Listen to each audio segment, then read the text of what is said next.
ना आला one side लव वाला. धडधड वाढते ठोक्यात.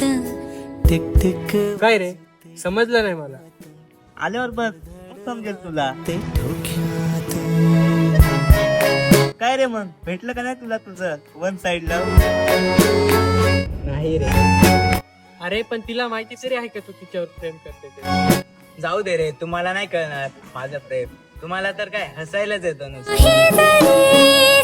अरे किती वेळा सांगितलंय त्याला तिचा विषय सोडून दे. अरे नाही विसरतायत तिला. कसं समजव तुम्हाला. अरे भावा कशाला उगाच तिचा विचार करतोय, तुझ्यापेक्षा चांगली भेटेल तुला. अरे नाही समजणार माझी फिलिंग तुम्हाला. जाऊ द्या, सोडा विषय. की एकतर्फी प्रेम माझं एकतर्फी भावना, तू आनंदी माझ्या विना मला तुझ्या विना राहावना. आणि जिथे मस्तक टेकतो मी तिथे तुलाच मागतो, जिथे मस्तक टेकतो मी तिथे तुलाच मागतो. एक तुझ्या नकारामुळे मला कुठलाच देव पावना.